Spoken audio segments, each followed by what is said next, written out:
we need to lock that behind him? Yeah. Huh? Do we need to lock that behind him? Oh, he's got a key. Oh. Hey, guys. You're good? Welcome to Gun Talk from Control Perry Munitions. I am your host, as always, Jared. With me, usually as always, is South Central, and I'm using his camera for today because he's not here, hence the goofy headphones. And I could hear myself, which is weird. I'm not used to this. Maybe you're talking to the microphone and it's also receiving on this microphone? No, I can hear that. It's going through into these headphones. Oh. Which sounds good. And we have no echo, so that's awesome as well. All right. I'm used to this streaming, but at the same time, I usually turn myself off. So this is usually for him, so he knows that who's talking, the mics are on, and everything's working. And because he just sits there mostly texting whoever, and it's probably his probation officer. So Poor South Central. Right? He's not even here to make to stick up for himself. So it's all right. I'd say it if he was here anyway. So switching to a different camera, Jonas. Hello, Jonas. Am I visual? Turn that one a little bit more. That's what I'm thinking. Does it too. look good? You want to turn it? I don't even know. We'll turn it when I go to Greg. Oh, gotcha. Right? Sure. So Jonas is our co-host tonight. We all get a mic tonight, which is nice. Right. We don't have to share a mic. You know, all our Jeremys, we don't have to scoot and cuddle next to each other. No monkeypox? No monkeypox. Not today. Not today. Yeah. But you guys got a little close last week, so. Well, you know, Tim and I have a history, so it's okay. What's a little STDs between friends? We're cozy and comfy. It's all good. All right. And, wrong camera. See, this is why South Central does this shit. And tonight's special guest is Greg Wynot, because why not? Why not have him 2 weeks in a row? Right. See if I can reach that. I'm right in that as long as we can. I got T-Rex arms, So, Raul's watching. Can you see me now? I have no idea. Oh, I don't know. Let me look. It looks straight to me. Looks straight? It looks straight to you. Okay, yeah. Yes, that looks good. Okay, I like good. it. Good. Yeah. As long as All it's right. straight, not curved. Right? Well, it's 2022. Right? It's acceptable, right? Yeah. Yeah, you can be as curved as you want to be. Raul, you are vital, just so I don't have to do this shit. That's about it. So, Oh, snap. it's not a big thing. Look at that. He's viewing chatting. and chatting. Yeah, Oh, shit. look at that. What an awesome guy. So, Your dedicated following. right? Now I gotta move my camera a little bit. Wait, what? I think so. I gotta move this one. Oh yeah, I gotta move it more. So we're winging it tonight, as Jonas put it. Oh, You like that? I did. I liked it. It was pretty good. There we go. Well, since we're gonna do all individuals, and I got a program already set up from a long time ago, so we have 3 cameras, and we can all be cuddling digitally. Digital monkeypox. We miss you, Raul. We do. Jonas mostly misses you. I have a power bank on my phone, so I can actually read the messages now. Right? You know what's weird is this. Oh, I didn't put it on multi-stream. This is why he does this shit. I don't even Right? know what multi-stream is. Oh, that's so you Yeah. can go multiple platforms. We're streaming on Twitch Live and on YouTube. Oh, okay. Yep. Gotcha. Got to get the gamer stuff out there, just because. Why not? Also, my Why account's not? on the. Right? Right. See, Not he do it. works with it. Why not? Absolutely. That's awesome. Why not? So last week we were talking about you and training, and I'm getting tired of listening to myself. It's just a weird echo, like I know what I'm saying. So we're talking about training and all that other fun stuff. You said you finished out another class tonight of this segment. So what segment were you finishing? We were finishing personal protection outside the home. Okay. So, back until 2018, we didn't really have a concealed carry course. We had a concealed carry program, if you would. Mm-hmm. And there were building blocks and prereqs. First, you'd go through the basics of pistol shooting, then you'd go through personal protection in the home, and then you would slide into personal protection outside the home. Yeah. And, you know, after going through all those classes, it was about two full weekends, and you'd fire, 600-700 rounds, and lots of drawing and engaging, multiple targets and multiple shots, and it was it was what we had. And for a lot of states, including Nevada, you have to be a personal protection outside the home instructor to be eligible to be a state certified CCW instructor. Oh, wow. So for Nevada and many other states, that is the requirement to get on their list. Since 2018, though, the NRA has come out with a CCW instructor course, and it is the hopes of us that will become the new acceptable gold standard across the nation, because it's a module course that you can plug and play which lessons you want to include. And so if you're somewhere where you have to have 11 hours of training, you can make it fit that. If you need to have this, that, or the other, you can add to or take away to meet the requirements per the state. So today was wrapping up personal protection outside the home. We've gone through the pistol and personal protection in the home and the basic instructor training stuff and all that jazz. So now we're bringing it to an end. Nice. At least this run. Then we rinse and repeat again in October. Right. What are you running in October? So in October, starting on October 7th through the 14th, is another training camp just like this, where we do the basic and the instructor level courses for the NRA's pistol, and then, as we call it, PITH, personal protection in the home, and POTH, personal protection outside the home. And then after that week, we have a range safety officer course on Saturday, which certifies individuals to operate a firing line, which of course every instructor is going to be doing. Yeah. And then we have chief range safety officer on that Sunday, which certifies you to operate an entire shooting facility, as well as to train and certify additional range safety officers and to write standard operating procedures for different gun clubs. And then we wrap it up on Monday and Tuesday with the NRA CCW course. Nice. So I think we have some other classes kind of in between. I think we have a rifle instructor course coming up on September 25th. Okay. So there's a little bit of work in between the actual training camps, but it's gonna keep us pretty busy. Nice. Yeah. Busy's good. Busy's Busy always is good. and especially with your that's your lifestyle too, and it helps out with different stuff, and It is. keeps you out of trouble. It is, and I'd like to give a shout out to Tim Chapman, because I got to enjoy my new ballistic plates in my vest over this past week, and oh my God, what a difference from the huge things I used to carry. Right? Yes. Right? I thank him, and my back thanks him. The ceramics make a huge difference. They really do. Oh yeah, a lot of people don't really realize that.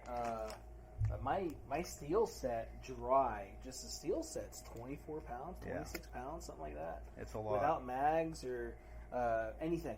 Yeah. Just, I need to take the side plates out of it just because I don't want any side plates, but that's me. Yeah. Well, ceramics are nice.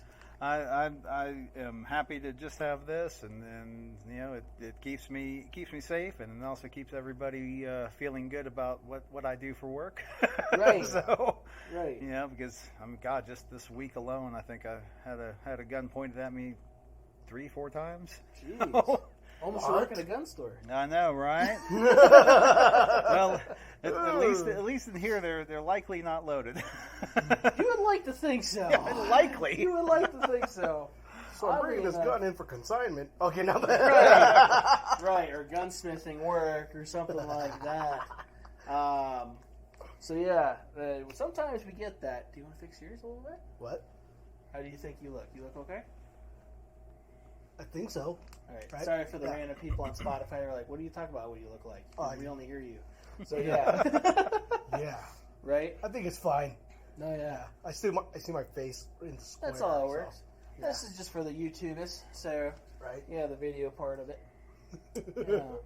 So, no, that's good. I'm glad those plates work, because they're nice plates. I enjoyed shooting them up.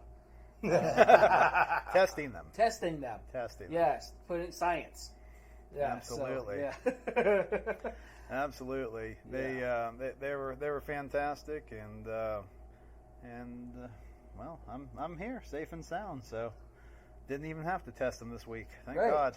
Right. Right. Oh, man. Well, yeah. When you first said shout out to Tim Chapman for the plates, I was getting worried that you actually had to use them.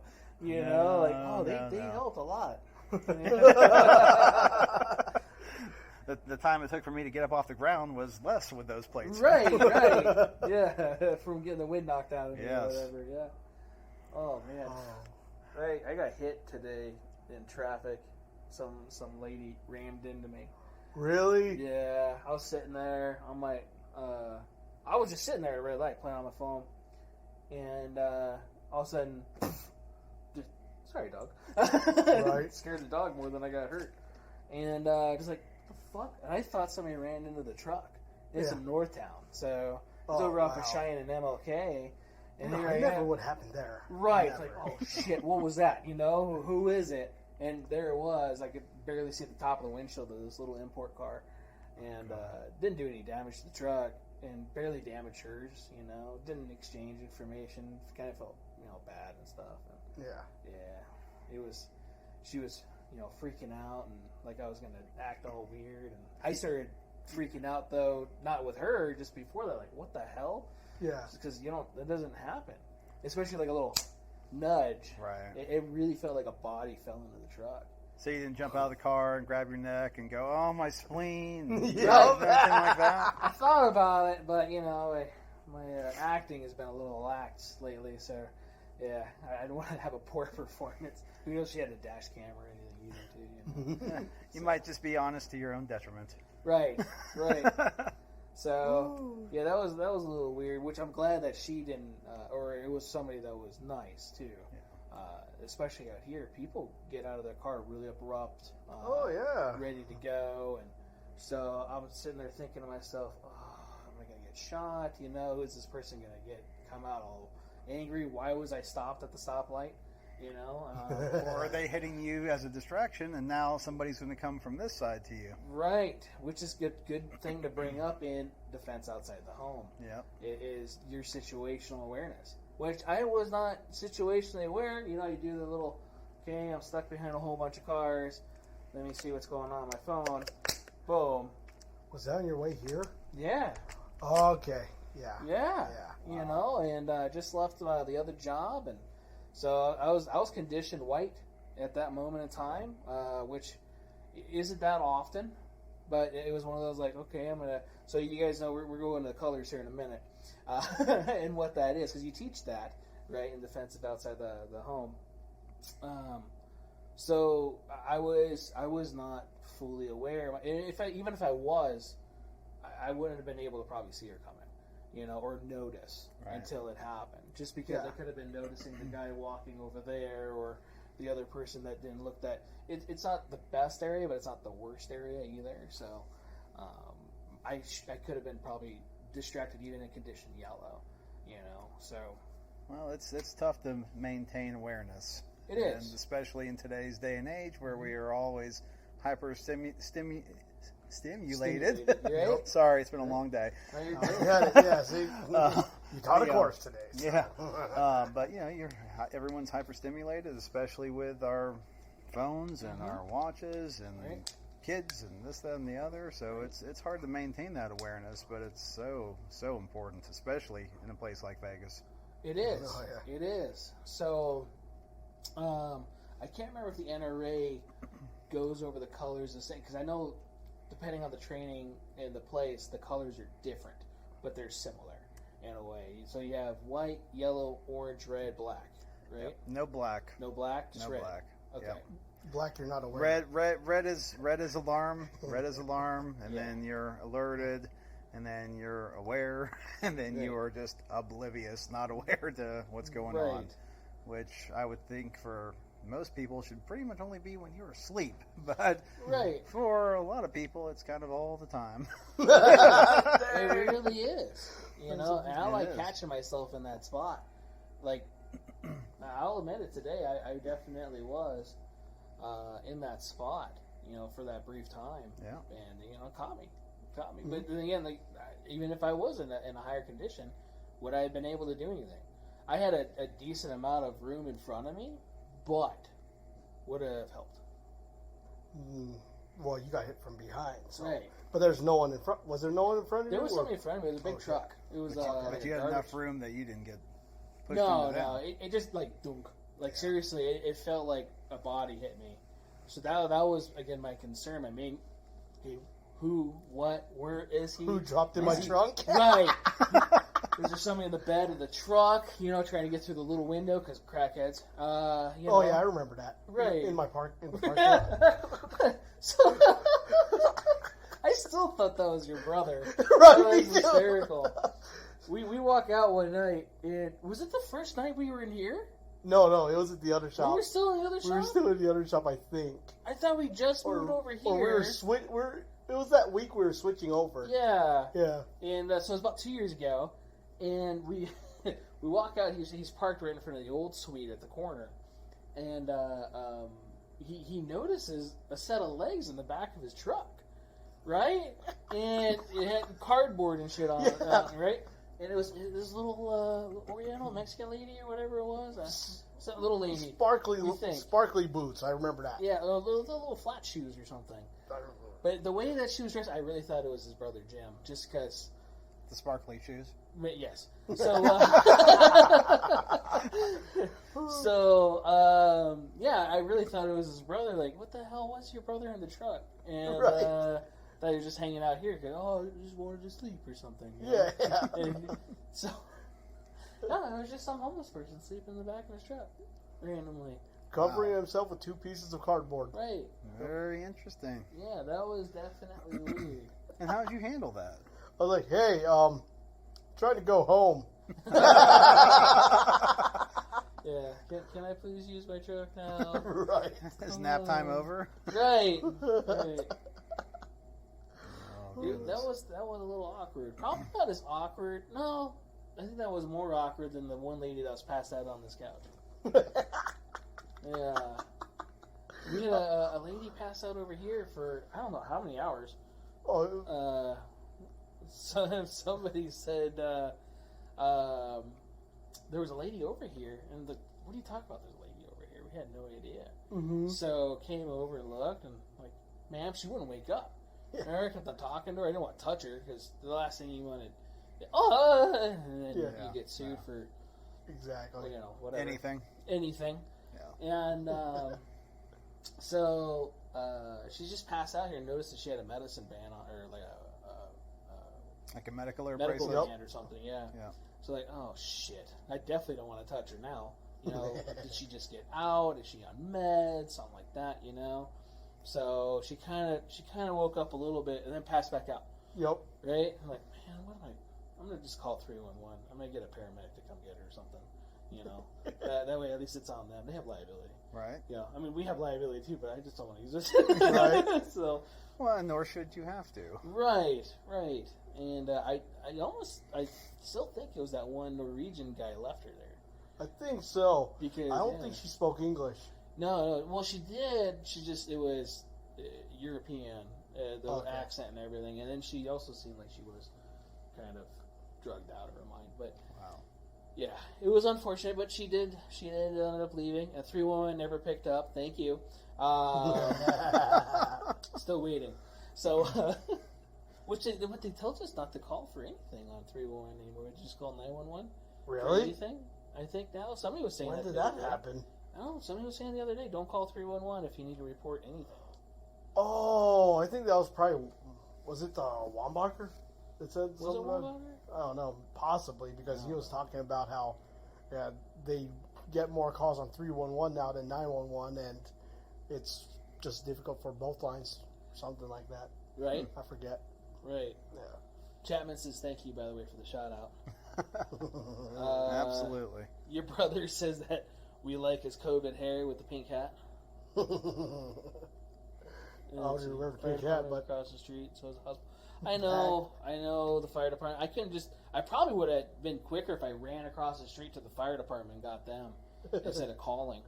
Hey, can you go get this tweaked out person off my couch? You know. Well, He'd probably tell you to take a number, but never mind. never a dull moment, No. especially in firearms. No. Man. Oh my goodness.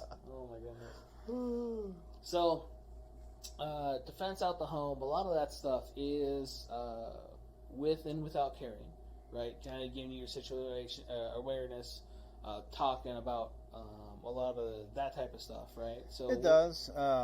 Besides, of course, the getting down to business of the actual mechanics of shooting and defensive shooting, there is a lot of classroom stuff about having the proper mindset, because people are getting guns for personal protection all the time, but they maybe haven't really thought it through. Is that something you're actually going to be able to do? Are you going to be able to exercise lethal force and take a life? Yes, it's in defense of yourself or your loved ones, but can you do that?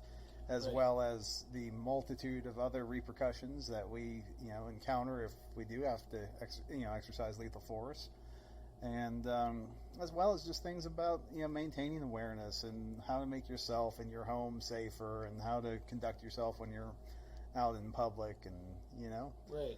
what to wear, what not to wear, what to say, what not to say. Yeah. You may not want to walk around with your "Let's Go Brandon" shirt and your MAGA hat. Even if you're a supporter, you may not want to do that because it brings unnecessary attention to you. I had to explain that to my 9-year-old daughter as she wanted picking out a patch for me to wear. Can't remember where we were going, but she's like, "Can I pick out a patch for your hat?" I'm like, "Yeah, sure, no problem, sweetie." She goes over there and like, "Choose this one." It says Biden sucks. So like, okay, I can't wear that one outside. And she's like, "Okay, what about this one?" It was another Biden one or whatever, right? It was this and this. And we probably got kicked off YouTube now because I just said Biden. But anyway, but yeah, no, she wanted me to wear it. Like, I can't. As much as I would love to, you can't. Right. Especially today. 10, 20 years ago, probably I could have got away with a lot more of doing that sort of stuff than I can today. Shit, saying stuff today. You can't say half the stuff that you were able to do a long time ago.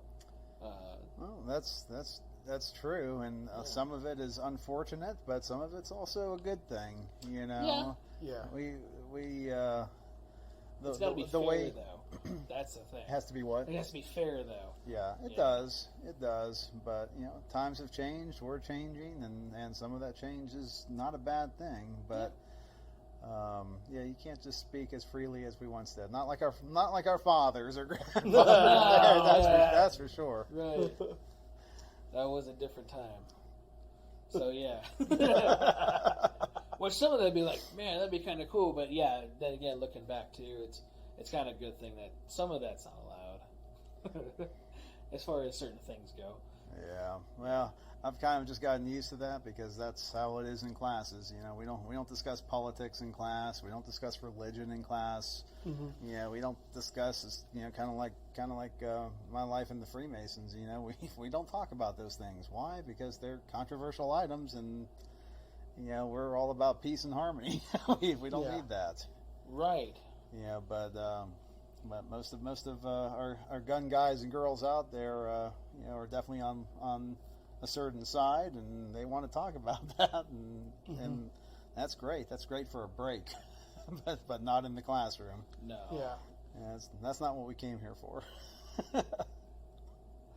No, yeah, it's definitely it could be a good thing to kind of bring up and different stuff, and like some of the laws that are changing all the time. Yeah. Which kind of makes yours and my job difficult, because the laws are ever changing, and it always seems like it's impacting it in a way or two. I just found out certain things. I got to double check before I make it public. So just in case, right?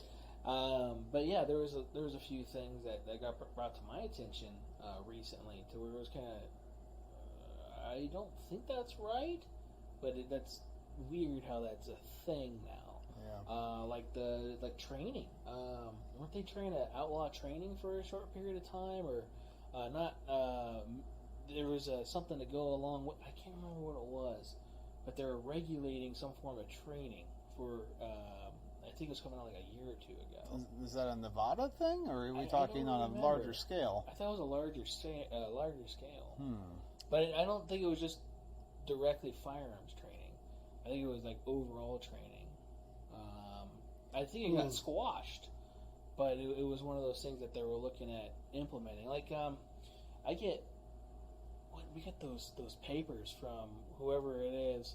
The Fusion Center. Yeah, whatever. Yes. Yeah. So What's the Fusion Center? over here in Nevada, in southern Nevada, at least, like is it Clark County or is it just under Metro?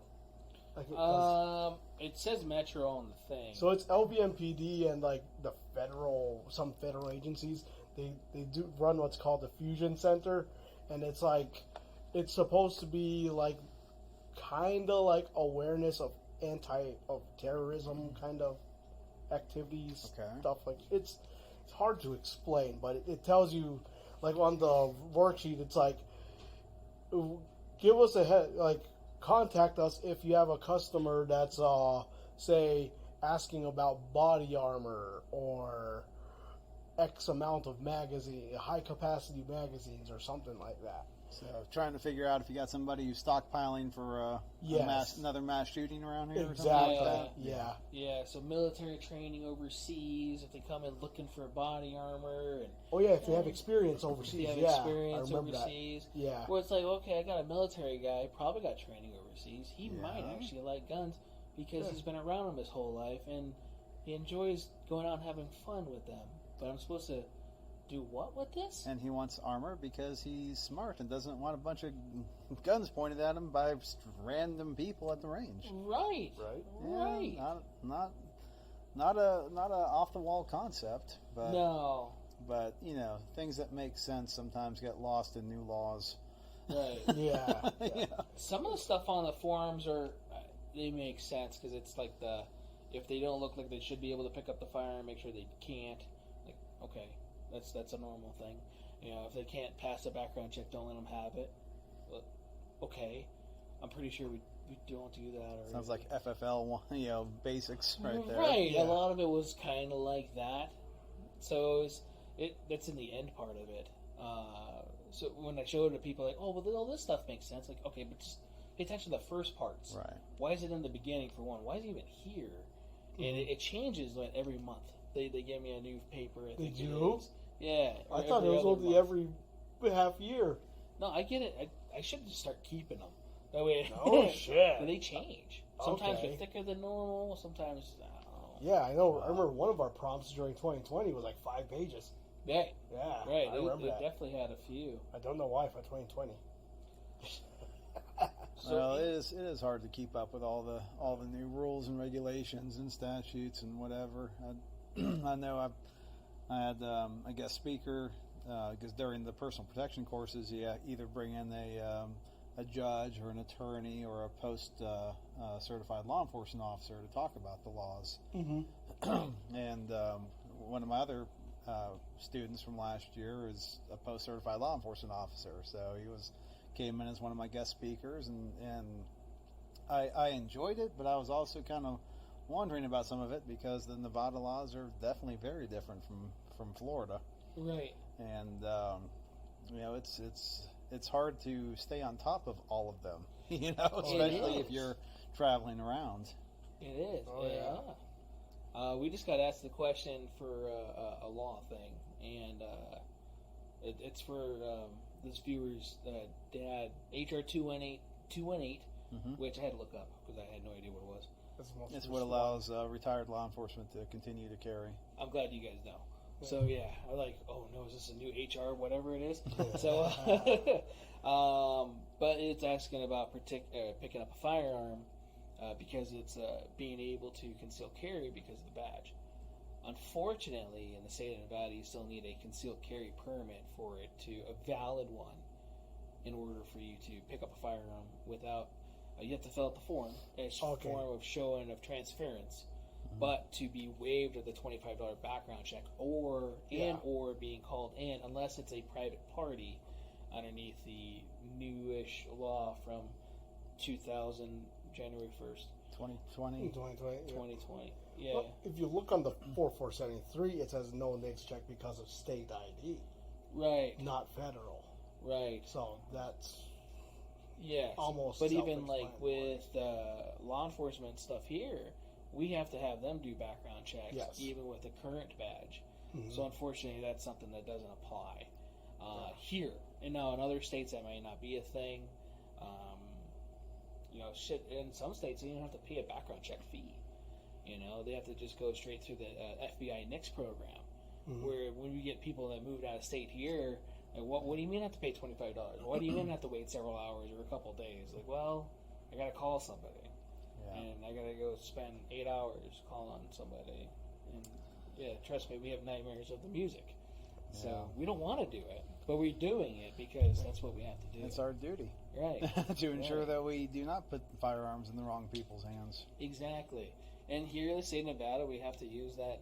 It's Department of Public Safety. Mhm. It's a go-between between us and the FBI. So we have the state background check number, and then you have a NICS number, NICS number from the FBI, which everybody federally has to get, just not the state number.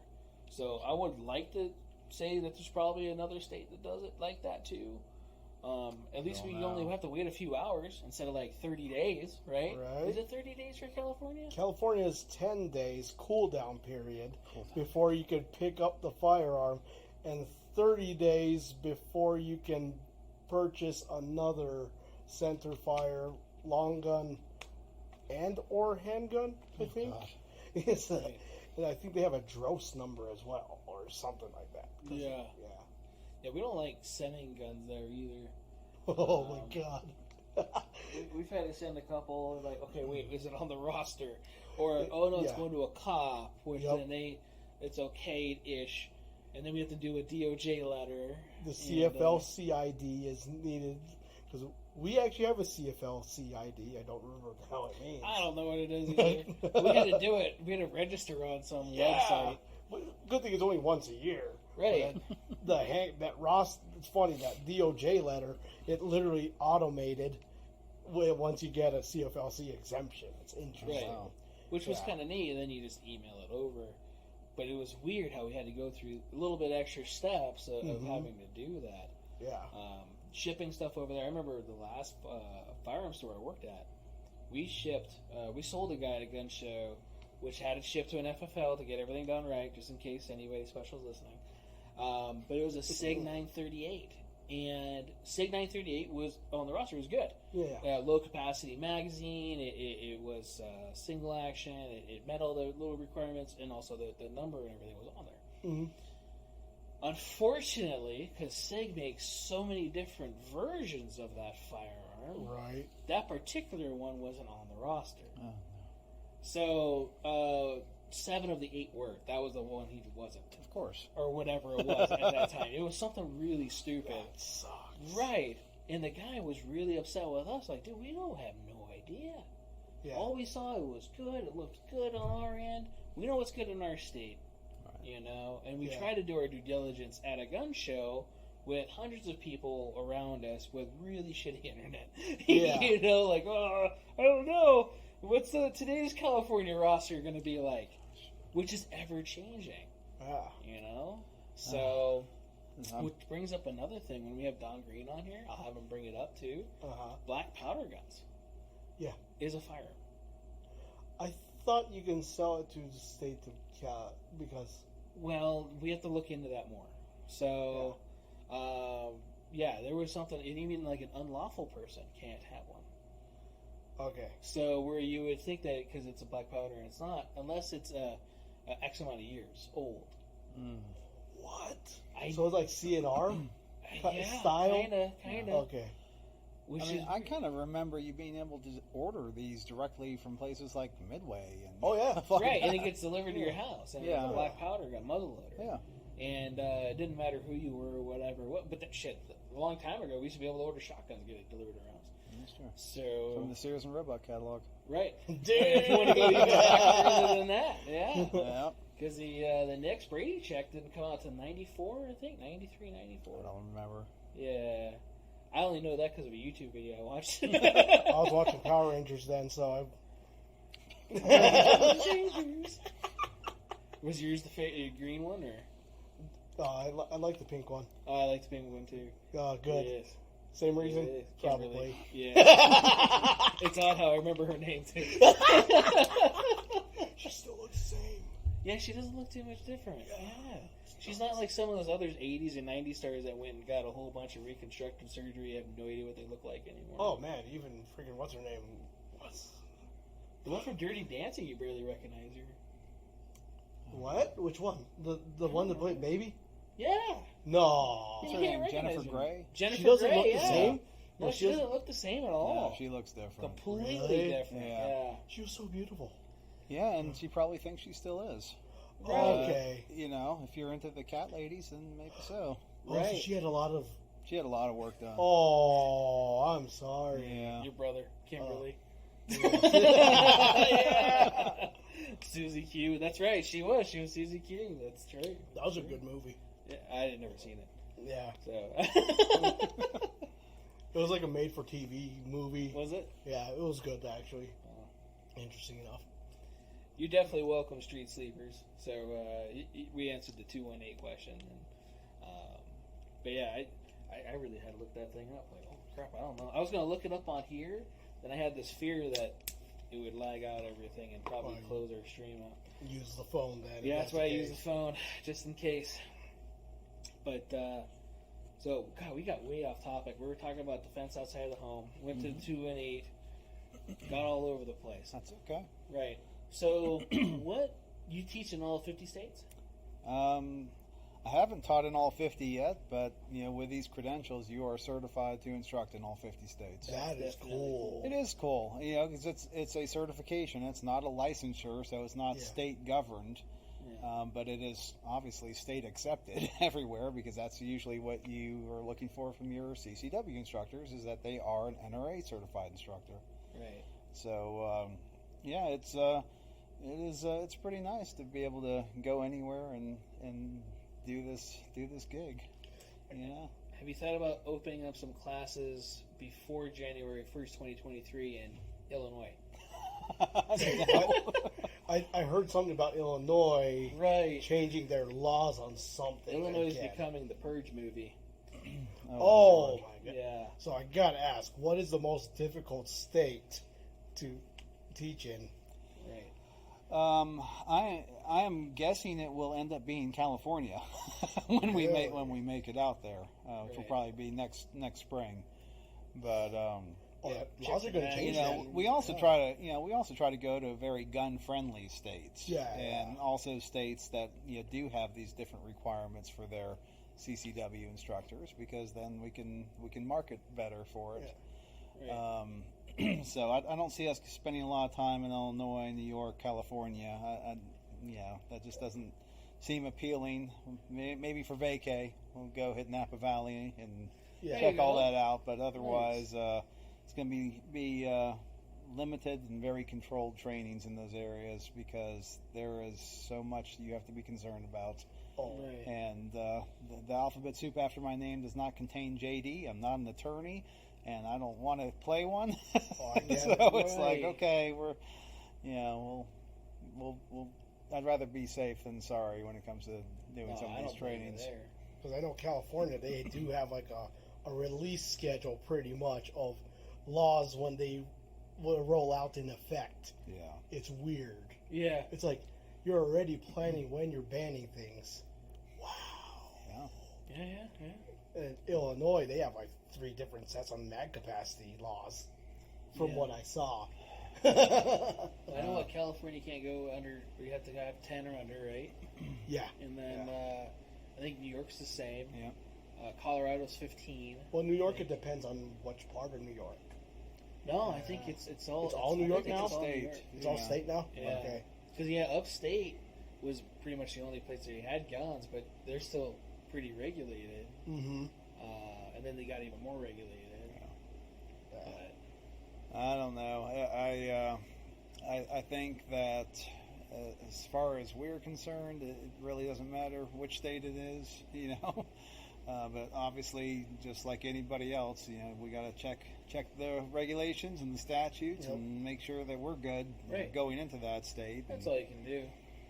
It is what it is, and until everybody can get on the same page and have some national standards and national regulations, it's going to be like this. And and that goes for everybody traveling, by the way, anywhere you go, especially if you choose with a firearm in a car, out of a car, in a plane. Oh yeah. If you fly into New York and you have you're not supposed to go to New York. You accidentally had a high-capacity magazine, you're going to jail. So, welcome to New York State. You were going to prison. So that's bad, and it sucks, especially when you're trying to do the right thing, and you have no idea because of the way that some laws are even written. It's frustrating because we are the good guys and girls out there who are trying to, exercise our Second Amendment rights and exercise our freedoms, and for whatever purpose, whether it's just going and plinking at the range, or we want to strap a gun on and be able to properly defend ourselves. And there's so much responsibility and so many statutes that apply, and it is it can be overwhelming for somebody who's just trying to get into this sector, into this field. So it's frustrating, but it's also that's a good thing about some of these classes, because you do learn about the laws in your locale, and then it's up to you. Can't plead ignorance after that point, right? Well, you could, but it would come back negatively on you. They say you can't have ignorance or whatever. You're supposed to know it, which is bad, because even, and I don't want to say anything bad about law enforcement, but a lot of times they don't even know the word to the law, how it is, because of stuff. There's a lot of stuff to know, So again, I don't want to talk any bad, because stuff is different, and stuff is and that goes for any type of law enforcement agency, whether it be local or federal. Let's look at AR pistols. What defines an AR pistol or to an AOW? And I had to look that up again, actually, just to make sure. What makes it an SBR? One of those things was 26-inch overall length. It cannot exceed. So anyone that's buying say, hey, I measured that out, right? Kinda. If you have a standard carbine buffer receiver extension, the buffer tube, quote unquote, that means it only gives you upwards of 9.5 inches of the barrel, kinda. If it's going to go with overall length. Right. So, but then there's also people that's they're like, how do you measure overall length? Fully collapsed or fully extended? It's up to the officer, I Depends on guess. if it's Wednesday or Tuesday. Exactly. Right. Yeah. And it's written so vaguely to where it can be used in that sense. And that's the bad part, too, which is kind of irritating. Got a question. Is there a standardized price for NRA RSO? Which I'm assuming it is different depending on the trainer. Or the agency. So, there is a standard range in terms of the cost, and then you will sometimes see classes advertised that are just so ridiculously lower than that, but those are usually restricted to Boy Scouts, because we utilize range safety officer, pistol, rifle, shotgun, instructor credentials for new merit patch counselors. Okay, that's cool. It is cool. Yeah. And so in terms of cost, I don't know what everybody else charges. I know that for about 10 years we charged $250, and we now currently, after another 5 years, we jacked it up to $300. So. Okay. But then again, the NRA also jacked up the cost of all their materials and the things that we have to get for the students, as everything in the world has gone up in cost. Right, because all the NRA classes come with materials. You get to take home the book and all the information and all the stuff that you guys share in class. I think you guys got to keep the targets, Right, for grading or for your personal records or whatever. Exactly. Yeah, for some of the courses, we definitely have to witness it and sign off on it. Right. But no, it's an RSO is a neat course. It's actually kind of probably the course that made me, because, well, I mean, when I went through and became an instructor, I was trying my hand at things, and I got hired on as the new member trainer for my local gun club, and eventually I got my chief RSO credential and became the chief RSO there, and I actually switched our new member training class over to the range safety officer course. Yeah. So every new member that was coming in was also a certified RSO, which also helped our numbers, which helped our liability insurance. That's cool. And I've taught that so many times over the years to individuals and groups and agencies and stations and all that good stuff. Mm-hmm. So it's a great class, even for somebody that's just starting to get into guns. It's a great class to take to learn how things are supposed to be done and what you can do to help keep things operating properly and safely on the range. Right. Because we're all range safety officers. We're all there. We're supposed to take care of ourselves and take care of those who are with us and keep an eye on each other. But it's nice when you've had that extra training and know exactly what to look for, and you actually have a credential that says you can do these things.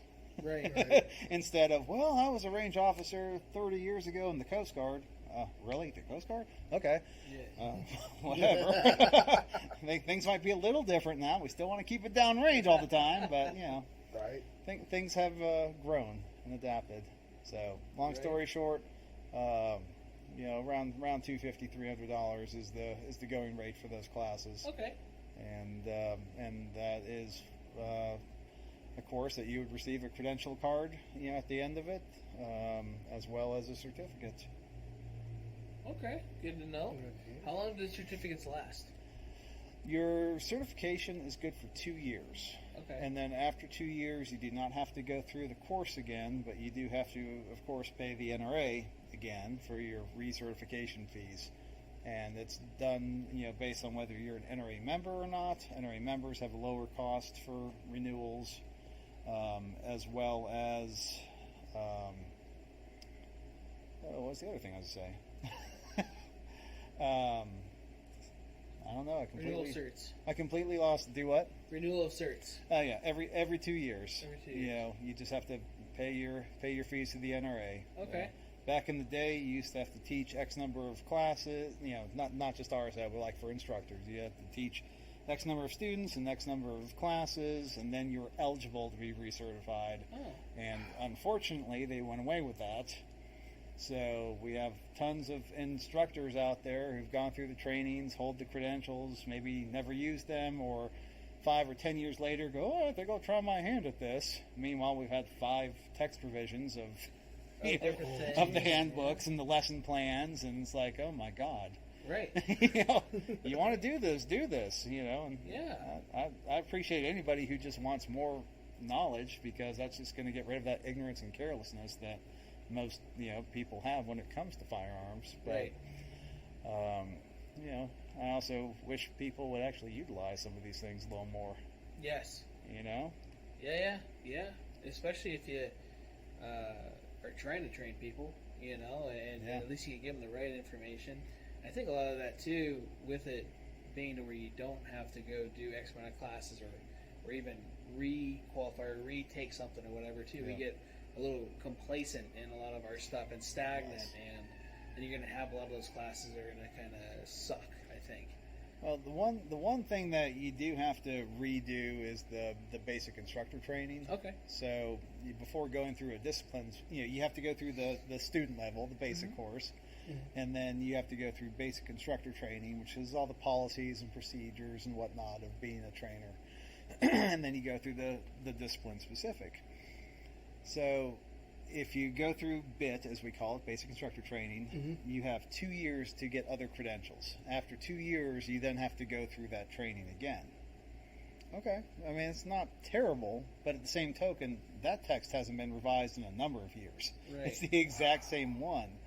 And in terms of requirements of instructors, I still can't fathom why we do not require every instructor to be a certified range safety officer. Right. It makes zero sense to me because your instructors are running firing lines. Yeah, that's Right? what I'm thinking. Yeah. You're going to be doing it. Uh-huh. So why not have the credential that certifies you to properly and legally, if you will, do this? So I don't know. Maybe the NRA will read some of my notes one of these days and Right. and update some things. But as of right now, yeah, that's kind of how it is. Well, we were doing the couple podcasts ago. We did the gun safety.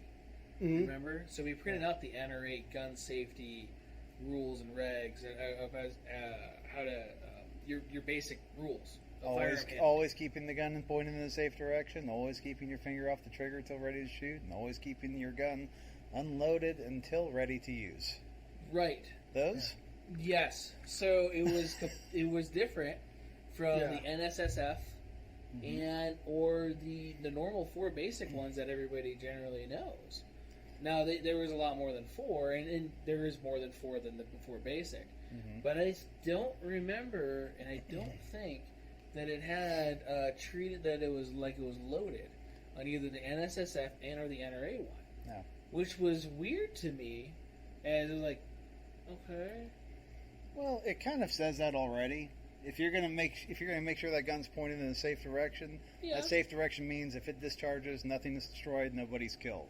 Yeah. So you're already treating it as though it's loaded. Okay. You're keeping your finger off the trigger until you're ready to shoot, and that gun should be unloaded until you're ready to use. Right. And that's just kind of a blanket rule for guns in general that does not apply to defensive pistols, because obviously those are always in a state of being ready to use. Right. You're not gonna go combine that magazine and that gun and in the middle of a dynamic critical incident. So I'm glad you brought that up, because I was curious. Remember, we were like, why would you not be ready if you needed to, or you're carrying your gun like, oh, hold on. It's like condition 0, whatever it is, people overseas, where you got to have it to where the safety's on, you got to have a gun lock in it, you got to, tell whoever you're fighting, hold on a second, I got to go get my CEO's permission to take the gun lock. I'm kidding, I'm going to get a little carried away. But at the same time, it's one of those where, like, okay, I might need to use this, because it's a tool to be used for certain things. It's defending your life, or you and your loved ones. Yeah. If I'm not supposed to keep it loaded until I need it, it might be too late. Correct. So I'm glad you brought that up and clarified. Yeah, I mean, if you are a hunter and this, that, and the other, your hunting rifles are going to be locked up and unloaded and freshly cleaned and oiled and secured, and your ammo's going to be locked up and secured in a separate location. But defensive guns, defensive weaponry is a whole nother ball game, because I don't want to throw a firearm at somebody. I'd like to. No, and that was my main thing. Going, this doesn't make sense. Why? Yeah. Why? But I'm glad you clarified that. So you said a lot of them have 4 rules, and there are 8 additional rules for using or storing a gun.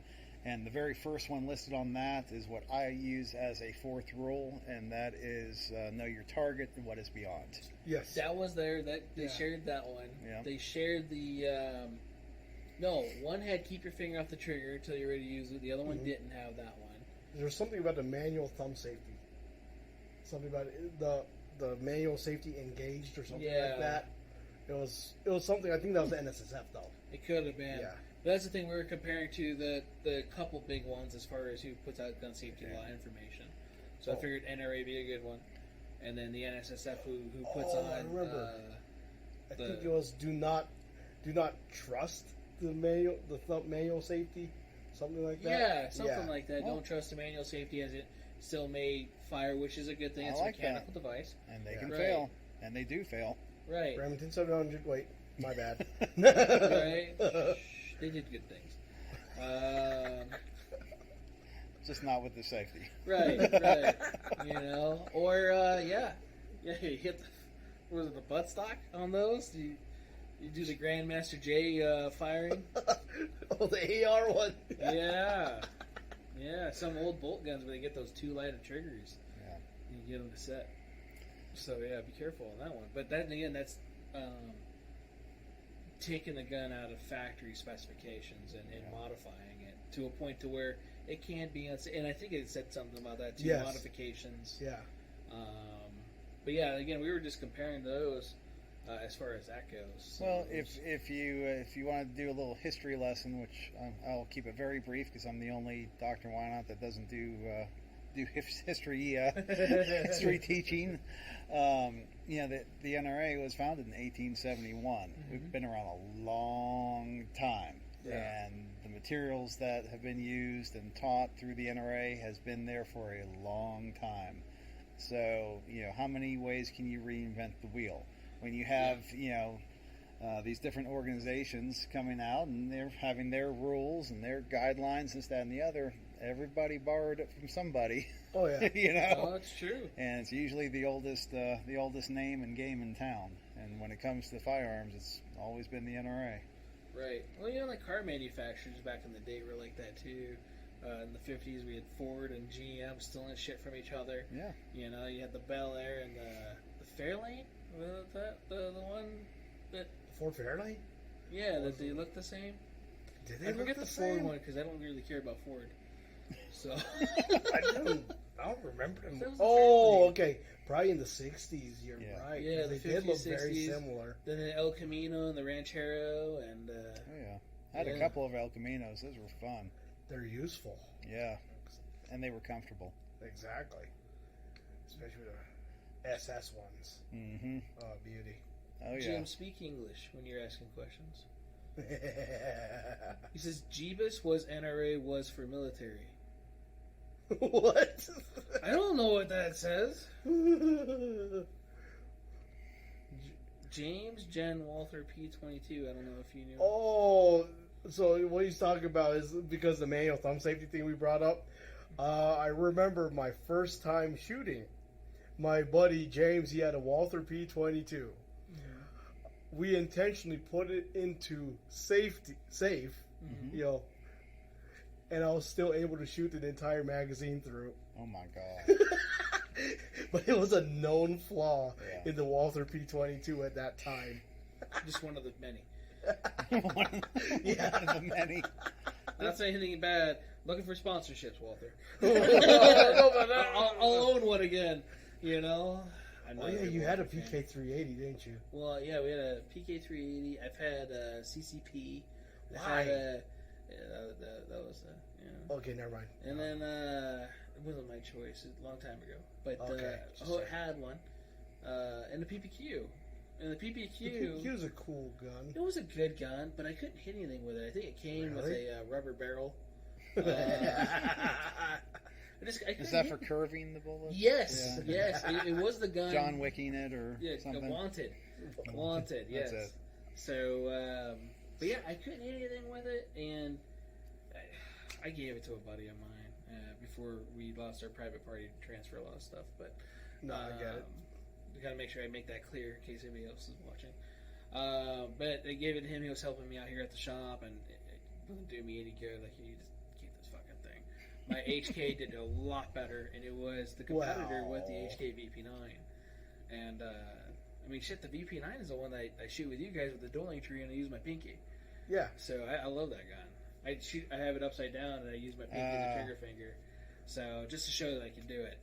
It's the only gun that it won't cut me. So my favorite thing to bring up on VP9 versus Walther kind of thing is, let's see, since the VP9 came out, how many new families of Walther came out, technically?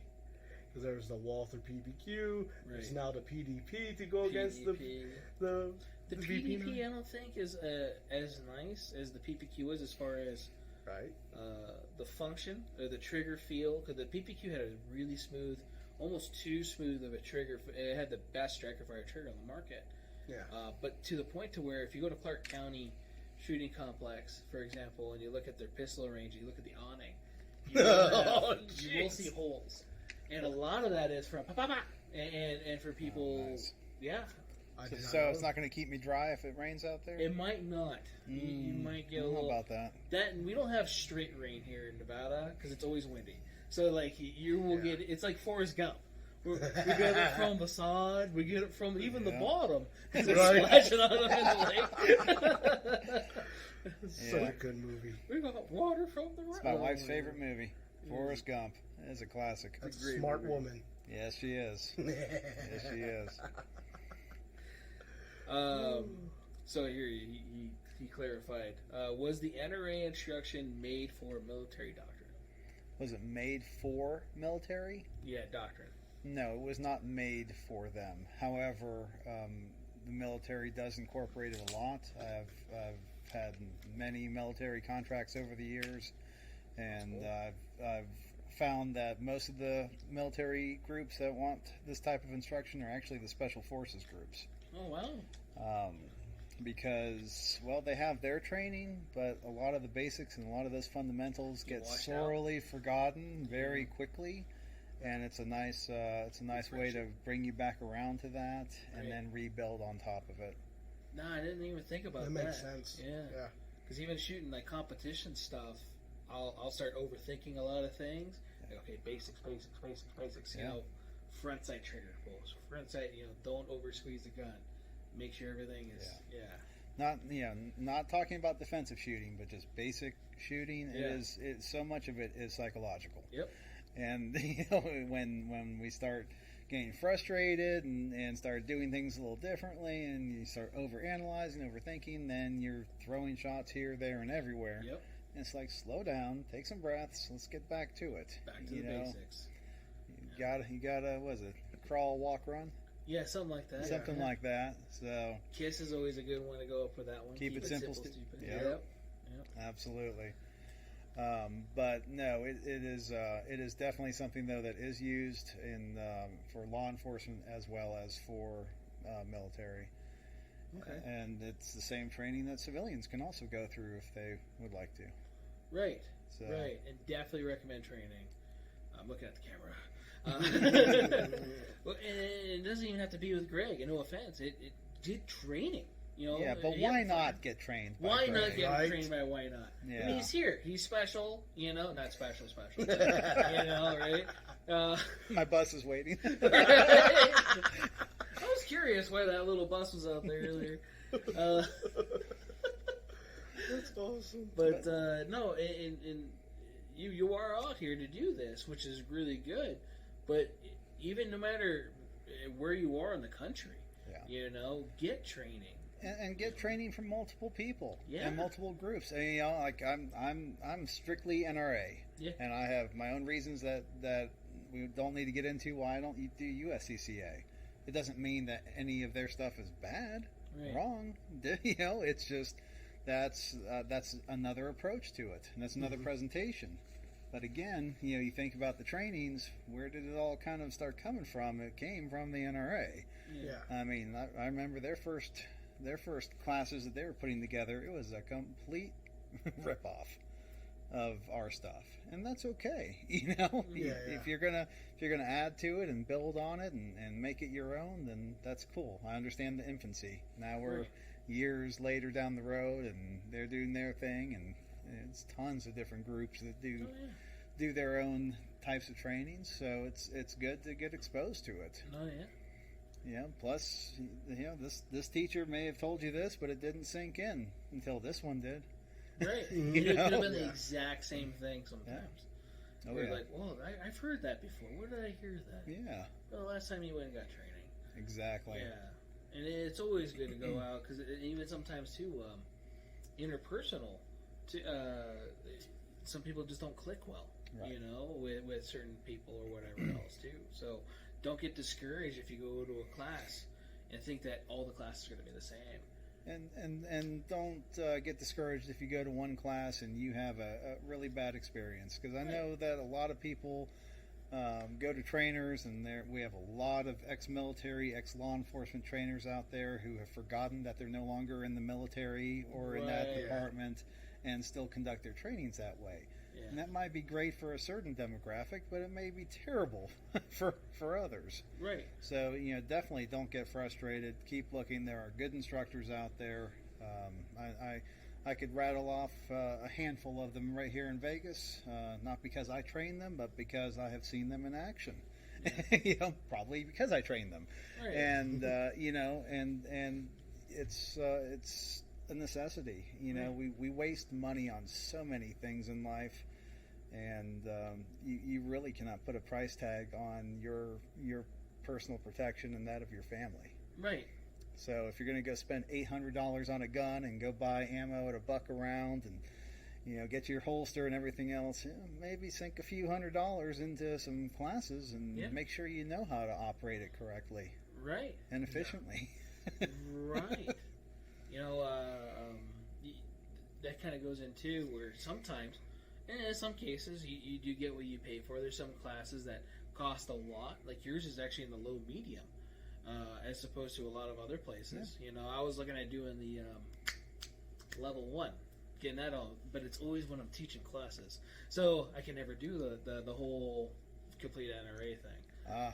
Well, Right. I have lots of things I could tell you about level 1, but we won't get into that either. We won't get into that. That's But that is who brought me over here last October. I remember. And Yes.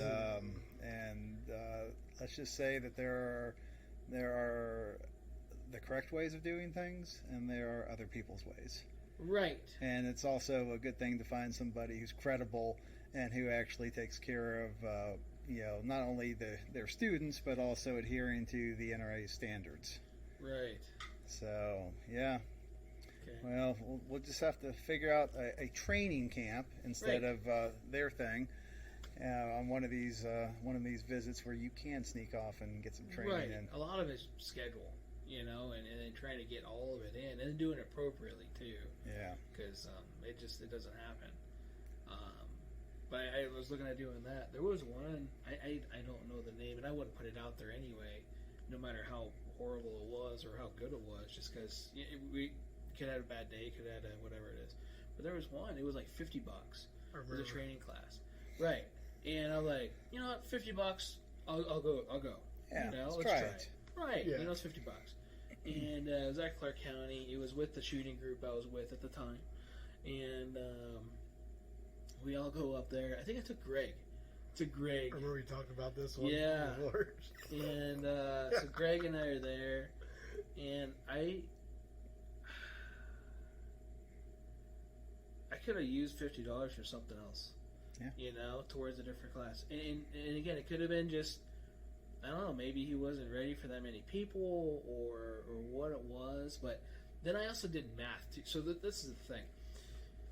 I lost it, probably, my credibility for the guy, after I did all the math in my head of how much years of experience he is. He's a fucking vampire. He has to be. Or he's undead. Because he's been alive for like 400-something years. Based on the everything. experience. Oh, okay. Right. So it's like U.S. Marshal for 20, 30 years, was a law enforcement officer for like 20, 30 years, was a instructor for this many years, was this and this, and I'm going, you're like 50, dude. What? How did you manage this? Exactly. What is your secret? Right. And I'm pretty sure, like, Marshall being fed, generally speaking, and he was talking about being federally Marshal, does not correlate to local law enforcement or a state agency, depending on, it's usually one or the other, and you Right. wouldn't really rep both. No. So, for that many years, it didn't so It didn't add up. It didn't make sense. And I'm not the best mathematician, but 1 + 1 is still 3. And, and you took off your shoes and your socks, and you still didn't add up. It did, man. It did. So, like, all right, maybe he's just, who knows, right? We'll see. It sounds like he has a lot of experience. But there was some of the stuff, like left-handed shooting, going around corners with handgun. You can still do that right hand or left hand, depending on your dominant hand, the same way around corners. Yes. I don't have to switch to my weak hand to do the same thing. You can actually throw shots, and you can be less accurate and all this other stuff. So I'm trying to figure out why am I doing this? Now I'll go with it. because I'm with the trainer, and out of that respect and everything else, but, and I won't question it and see if I can get something out of it. I learned I could shoot kind of left-handed good, but at the same time, it was one of those like, why am I going to do that? There's no way in this defense situation I'm going to go, oh, instead of just changing my body angle around this corner, I'm going to switch my other hand, just cause, and it was a little weird. Was he certified by Dust? Probably. By Dust.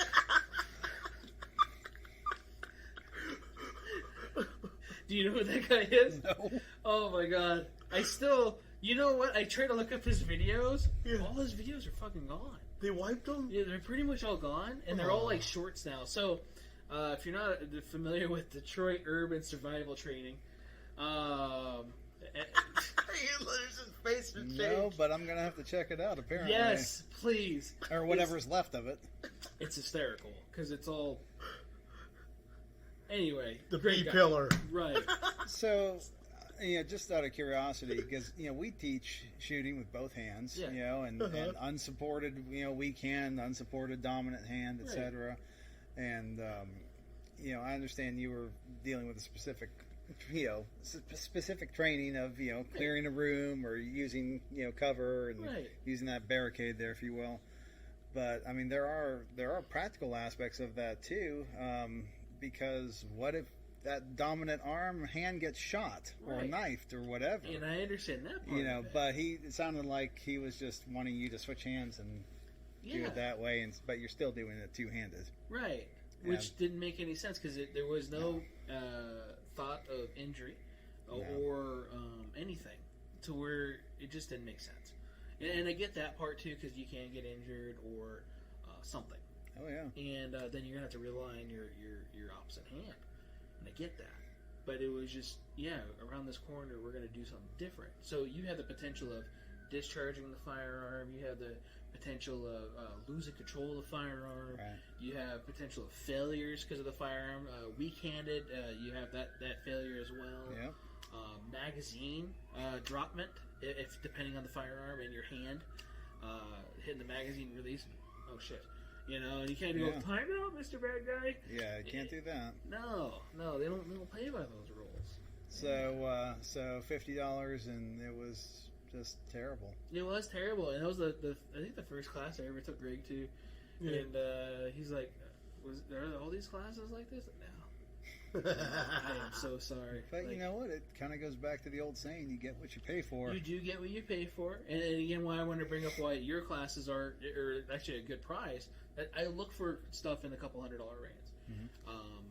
It was a $50 deal, and I thought maybe it was because of the shooting club thing. I don't know if you have to pay more for that. That sucks. So, again, I don't remember who it was or whatever, and I don't like bad math with people, but it wasn't a great of experience. Yeah. Well, and that's the kind of experience that will turn people off from going and getting the proper training that they need, and that's a shame. True. That's a shame because somebody wanted to make their quick buck. It's probably extra beer money or extra gun money or whatever. And and I understand a lot of people get into instruction and it is kind of a side gig. For us, it's a full-time gig. This is what we do. And we don't work for somebody else. We work for ourselves. And God, our name is literally in the business title. Yeah. So if it's not right, and if we're not on deck with everything, then it's gonna go down the tubes. That word of mouth. Oh yeah. It'll make you or break you. Marketing 101. Oh yeah. Yeah. The word of mouth thing definitely kills you. Especially if you're only in one area too. Oh yes. So that was the other thing I liked about last week when Mel was telling me how good of an instructor you were. But when the customer, like, hey, so you had positive, good feedback. What a small world. It is. So it's always good to hear that. It sure is. And it reassures that you're doing everything you're teaching right, which is always good. But yeah, there's tons of trainers out there. Definitely take more than one. You can always get a different aspect, even though if it's the same thing. I've taken plenty of basic courses where, why am I sitting here? And then they show something like, I forgot about that. Yeah. Or I never thought of it that way. Yeah. Or, oh my God, that's new information. Right. When did this come out? And the firearms really haven't changed as far as functionality. No. You know, so semi-autos being since whenever, minus the manual safety or the functionality of the arm is pretty much the same. Correct. Minus revolvers and it's single action, double action. But so there's not a lot of differences, but there's different ways of learning it. Or like understanding how, next time I show somebody this, I should probably describe this as this part, or this is how you do this way. Correct. Or like, I never thought about changing my grip for whatever reason it is, because somebody else saw you when you're shooting, because you can't see yourself unless you're like that weird Instagram guy, and you're just doing it yourself. Oh, look at me. I don't know. Yeah, nobody ever really watches, especially when you're training. You're not really doing that. So it's always good to have that perspective outside, and then hopefully you take something from it and learn from it. And it's also why it's good to go to the range with a partner, with somebody. You can help each other, you can fine-tune each other, and it's always great to have an extra set of eyes, an extra set of hands on the range with you. Right. Especially if you're in your own training zone and maybe there's somebody else acting a fool, a couple bays down. Right. It's always good, kind of going back to Boy Scouts to use the buddy system. Right. Right. And even in some of those situations at a gun range, you get a condition white because you don't think of potential threats around you. Oh, God. You're just in your box. Yeah. And you're right. People down the range could be doing stupid stuff all the time. I don't know how many, and that's what's good about having a good RSO or RSOs, or a place that has RSOs. Won't name the gun shop that's downtown next to Treasures. So use Google. But let's just say they didn't have RSOs, and it was kind of weird that there wasn't any. Yeah. And like, I don't know how to use any of this shit that's in here. Anyway, It's funny. So they're relying on cameras as their RSO. I don't know if they're relying on anything. To Oh, be do honest they with you. have I don't cameras? know. Yeah, I've only been there once, and unfortunately, I didn't have the greatest experience. Would I probably go there again to try it again? Maybe, but at the same time, it was one of those like, I have other options. Yeah. But you do. I've noticed that a lot of people too. They get in condition white because they don't care about the other people around them. But you should have an idea that there's people around you that are displaying or discharging a firearm. Oh yeah. I was a working range safety officer and chief RSO for a number of years. And the things that I have witnessed has just been mind blowing. Right. From seasoned competitive shooters who are turn around after engaging a target and turn around with the gun, right? And next thing you know, you have a muzzle planted in your chest because you're running along with the timer, and trying to keep things safe and record it and everything else. Yeah. We had back in Florida at this one gun club, we had an older gentleman who's been out there forever. I mean, I knew him growing up, and now I'm there in this capacity. And I remember running a match, and my son, he was, 6 or 7. It was a USPSA match, and he had just gotten into competing, and this old timer came up onto this pistol range with his Ruger 1022 and just started firing downrange. Yeah. It's closed off for a match. Right. Oh no. And I, of course, I'm just, where's my kid and where's everything else? Right. And how are we going to deal with this? Because you don't exactly just want to drop somebody that you've known for 30 years. And it turned out that, well, guess what? He has some dementia and Alzheimer's coming in, and blah blah blah. So we had to figure out a way that, we could manage that and not have a situation like that ever happen again. Right. So I mean, it's just endless of what could go wrong, what does go wrong, and people get careless.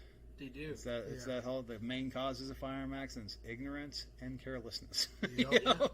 Either you don't know this stuff, or you know this stuff, but you're too careless to apply it. Right. There was who was I got? I was with Mike, starting out guns out in the desert this last time. Okay. And I heard from the Right. people, the neighbors. yeah, So they just rolled up on us. And we're out in the middle of the desert, and it's during the week, so figured, hey, we should be okay, not having to get tangled up in the power cord like that. I am.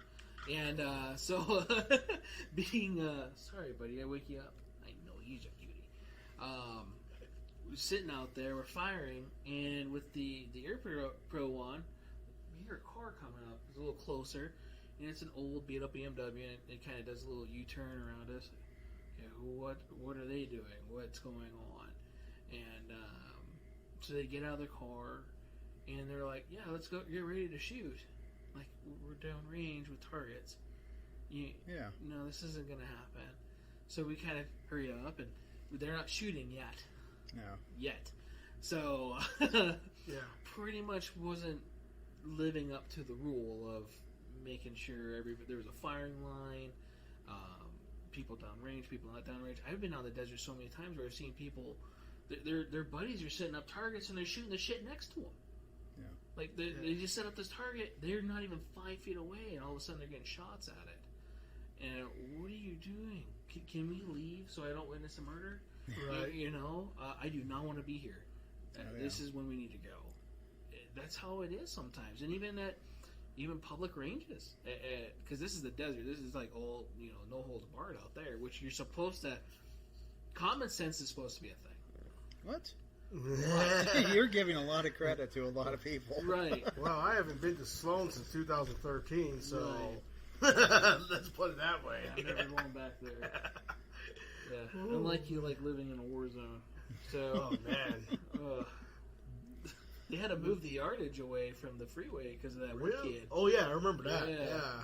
Kid got shot driving. They were driving north, I think it was, on the 15, and shot went right through a window, killed a kid. Oh my god. And it was accidental, obviously, because it's not like a movie or whatever. But you don't want to see that. No. But they had to move everything back. They had changed the laws as far as how far you can shoot from a roadway area. Why are you shooting towards the roadway? Exactly. There's cars going over there. I won't hit them. No. Yeah, don't chance it anyway. No, you're targeting what's beyond. Right. Always. So, yeah, unfortunately we get a lot of that out here. And even in ranges, in some cases, people want to argue indoor ranges. Why can't I use this ammo? Wait, what do you mean arc? I mean, arc. Is it arc you? Argue. Argue. Oh, I thought you said argue. I'm like, they literally do the wanted thing. Oh, God. Yes. They probably do at Clark County. I've heard Mike say that they did that at C2, but Yeah. I was hoping not here. Oh, my bad for the name drop. That was not supposed to happen. Yeah, it's okay. Okay. It happened in an indoor range somewhere. Yeah. So, but yeah, so we'll have that out here too. Even indoor ranges, they don't allow certain type of ammo because of ricochets, Oh yeah. over penetration, which it's only 9mm because it takes out your lung, and so, or even like tracer rounds because could light the gunpowder on fire in the media. Yeah, the backstop media. Right, Oh, or yeah. shotgun because you just shot the target holder and you didn't try because you decided to put your shotgun target at 30 yards for no reason. And Yeah, let's give this a try. Let's see what this does. yeah, the spread's real down there. Yeah. Yeah, I don't know. I've been spending a lot more time in indoor ranges lately, but I've always preferred the outdoor ranges. Yeah. It's just well, it's nice to be outside. Number one, Right. unless it's 115 degrees like it was last week here in Vegas. Yes. So it's nice to be outside and you're not breathing. Even though they have these fancy airflow systems, Oh, yeah. you still are in there breathing in all kinds of garbage. Yeah, that we don't whatever need to powder breathe. they use, Oh, the yeah. amount of lead and everything else. It's like, that And smells like wolf. You definitely have, yeah. And then you got the ricochet stuff. That's why I wear long sleeve shirts when it's range days, because I've had to dig so many little pieces out of me over the years. It's like, it's ridiculous. Even when we go shoot outside, we shoot steel. I've heard of that. Yeah. And I've had a couple people, and luckily they're just employees, but it still sucks that it happened. Mike, sorry. Stealing Mike's knuckle. He's stealing Mike's knuckle. He's got a piece in there, and they're like, it'll work its way out. Lee had that one where it cut him, and he got all lightheaded and white. But it was just a little bit. You know, it was just like nicked him. He just kind of bled a little bit, but I don't think he likes blood. Yeah. So put him in my truck, AC on. Here's water on the neck. Yeah. So we put ice water into there. Had him drink it. Here's your juice box. Right. Have a Capri Sun. It'll be okay. Right. Almost put a Hello Kitty Band-Aid on him. You know? So if you're watching, Lee, you know. So, but no, it was one of those things, and it happens. I've been to a lot of shooting matches where you shoot steel, and there's some places I don't go shoot their steel matches anymore because they don't angle the steel correctly, and it's not so much it is their fault. I was going to try to stick up for them, but at the same time, a lot of it's the terrain. You know, knowing the terrain and everything else. I've been hit by slugs. The last time I took my daughter to a match, so this is dating it a little bit, I got hit with something so hard it spun me around on my shoulder blade, to where I was like, okay, check for a hole. Yeah. Because that fucking hurt, and it just like punched me. You know, nobody else was around me or anything else. And then there was another one with my kidney. Tagged me around the kidney, which was eye level with my daughter, who I put safety glasses and everything on. But at the same time, that's still going to suck for her. And it hit me hard. Yeah. Besides little fragmentations that you could get full slugs hit at you. I've been hit by my own round on the steel. So when you're in the platform, you said it wasn't angled correctly. It's not angled correctly. All of a sudden, boom! It hits you right in the hand. Yeah. And how? Yeah. You're like, what in the heck? Right. I don't want to keep shooting. Yeah, that's like one of the reasons I'm not the biggest proponent for steel. I do like paper more at times, most of the time, but if it is angled down correctly, and is at the proper distance, then you typically don't have any issues. But and it's nice to get that instant gratification. Ding! Oh yeah. Yeah, it lets you know you're on point. Right. So that's one thing I like about steel. But yeah, there's that people don't know, or they just don't care, or they also don't replace it too. So that's another thing. If you're buying steel targets for anybody that's out there, and you shoot the crap out of it, and it is armor plated and all that other fun stuff, but it will chip. Yeah. Especially depending on the type of ammo you're using, what it's rated for, the thickness of it, or the density of it, and then how you're shooting it. If you're shooting the angle, so you're hitting just like the edges of it, you might start noticing it fraying a little bit more because that's the weakest part of the steel. Right. So the more you start embedding that and changing the not trajectory, because the trajectories are on the way there, all the way back, the impact surface, I guess, the more possibility of fragmentation or something coming back at you. Yeah. So definitely take care of your steel. Make sure it's good and clean.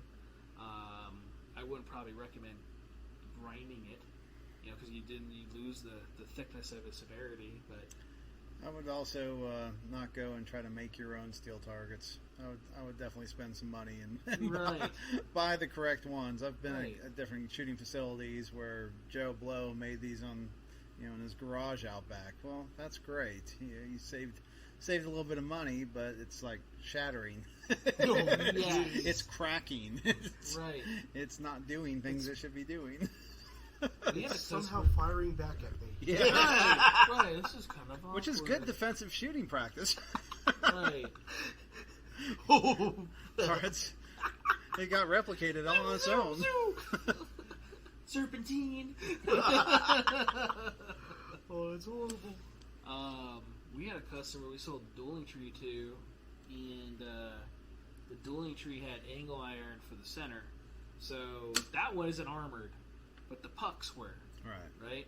So he takes it out, and we told him make sure you shoot it at 100 yards because it's steel with a rifle, because he's thinking about doing it with a rifle.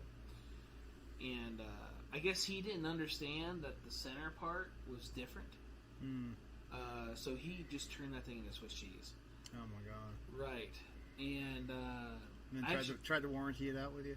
Yeah, yeah. I don't know why all these holes were here, like because you shot it with 7.62 by 39, and it was probably the cheap stuff. It was probably the steel core stuff, and just went right through it, like nothing. So.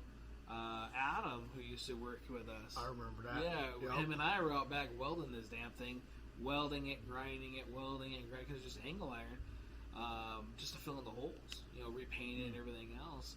So it almost looked like brand new, but you need to also be careful of what kind of steel you're shooting, knowing what it is. Like these ones right here, these are 2x4. 2x4 is okay to shoot. It's not going to, if anything, you just replace the 2x4. Mm-hmm. But knowing what you're shooting at, what it's going to do, bowling pins. Bowling pins pin are shooting. Awesome. Yes. I used to compete in pin matches. Right. That's cool. Yep. Used my Smith 625 revolver with the 45 ACP. Hell yeah. The moon clips. Oh yeah. Hell yeah. That's fun. That was fun. I haven't done that in a long time. Right. I saw your pins in the store here. Yes. I figured somebody must be a fan of doing that because you don't see that too often. Yeah. No. And I had some that lasted for years, and they just fill up with the projectile, which is cool, unless you shoot a higher cartridge at it or shotgun, which I found out that shotgun ricochets off of bowling pins. So if anybody needs to know, you don't have to search up on YouTube, or I guess you did if you had to watch this. But we found out one day at the desert, like, hey, let's shoot this thing with a shotgun. What the hell? Yeah. Right. So over and under, he just clicks, boom, and I'm down the way, and it feels like somebody's kicking rocks at us. And I had shorts on. So I'm getting all my shins, like, what the fuck is that? And like, who's kicking rocks? And all of a sudden, boom, hits it again, like, such a weird thing. Who is that? What's going on? There's no wind. I'm not getting dusted. What's going on? And it finally didn't click until like the third or fourth shot because it was bouncing off of his truck too. Wait, what? Yeah. Oh. So it was ricocheting, hitting his truck. Everybody else is also like, "What the hell are we getting hit with?" And yeah. So a quick YouTube video later, we found out that bowling pins aren't good for birdshot. So if anybody needs to know. You put a bowling pin. I wonder what it does with birdshot. Don't. Just don't. Learn from me. Don't do it. Yeah. How about buck? Buck, I'm sure is fine. I'm not trying it. No, just checking. After the pellets of the birdshot, you had enough. That's what I'm thinking too. Yeah. You're already a believer. No Right. need to convert you. But with that being said, too, what kind of birdshot was it? Was it plastic shot? Was it lead shot? Was it what was bouncing off that plastic? But it also probably wasn't directed enough or had enough inertia to penetrate the plastic coating of the bowling pin. Yeah. So if anybody needs to know the science of that, Grand Thumb did one with shotgun shells. That was amazing. It was to show the traumatic effect with birdshot, buck, and slug on a torso with a what was it? What are those torsos called? Oh, the gel torsos? Yeah. Busted gel torsos? Yeah. They had the organs and stuff in them, so you could see the effects. So it was pretty cool. Yeah, the birdshot did nothing until 5 feet. Right. It didn't do a lot. Which people are like, I just have this for my home defense. Sure. It's going to suck. I mean, I don't want to get hit by it, but at the same time, it may not stop as you think it's going to stop people. Right. Yeah. Well, if I just stagger them, I'll do birdshot, bug shot, birdshot, slug. What do you do? Keep them on their fucking toes? Like, oh, that one kind of stung. Oh, shit, that one actually went into something. Oh, that one stung again. Name the round that you're getting hit by. Here comes dragon breath. Oh, my God. Yeah, you can add that one into it, too. Might as well. You already suffered enough. Go ahead and get the fire department on the way. We have those salt shot rounds too. You can always use. That's almost just as bad. No, it will definitely knock somebody down. Oh yeah. The force of it by itself would definitely knock you on your feet or off your feet. But depending on the level of carcinogens, I guess you could say, or whatever it is, or narcotics that might be in that person. Carcinogens is tobacco, isn't it? Yes, everything typically. bad, pretty much. Anything bad. But no, definitely when people are jacked up on drugs, they're just unstoppable. Yeah.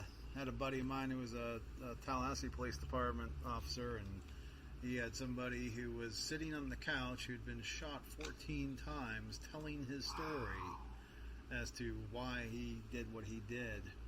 And he was just starting to come down off of what he was on. And he's like, it was unbelievable. Just shot after shot, this person kept, aggressively coming towards, sprayed him, we shot him, we tased him, we did everything there was. So, it's another thing for us to consider out on the streets. We don't know what's pumping through somebody's veins, and we don't know how they're going to react.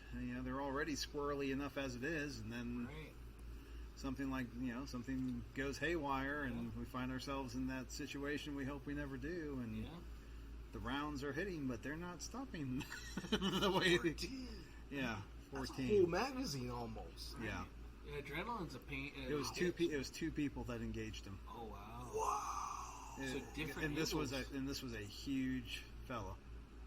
Wow. Yeah. So Fat's body armor. If anybody needed to know. Tactical girth. Tactical girth. Those kids want that six pack, but we'll take the tactical girth. Yeah. Hell yeah. Take, baby. That's funny. Yeah, I've heard of that before, though, too. A lot of people don't trust 9mm because they say that it doesn't have enough stopping power as the Lord's caliber 45. Yeah. And I've heard stories, too, where 45, a lot of it is well-placed shots. Yes. And as long as you can make that hydraulic unit lose fluid, I don't want to say it in a an actual term. No, I get it. Yeah. If you're losing hydraulic pressure, the machine should fail one way or another.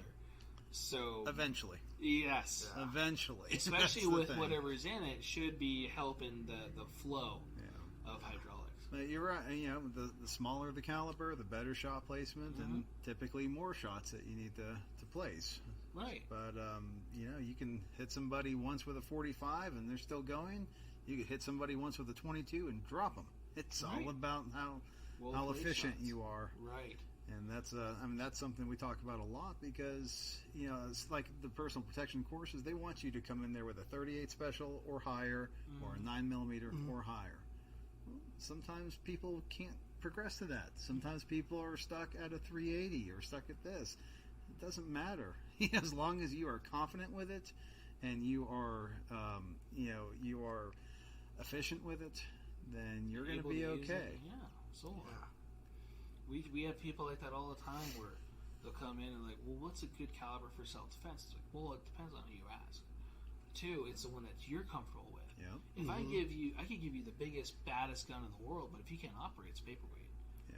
So let's get you something that you can. So let's try this. Okay, you can't use this. Say like a 9mm. The EZ9 thankfully came out from Smith & Wesson. Great firearm. But it's still a little stiffer than, say, the 380. Then you have those, the 380 isn't as strong. Again, well-placed shots. What if they're wearing a whole bunch of clothes? Well-placed shots.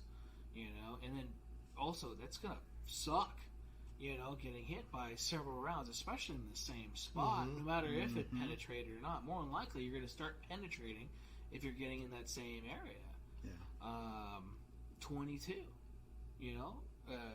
everybody says, 22 is not going to do anything.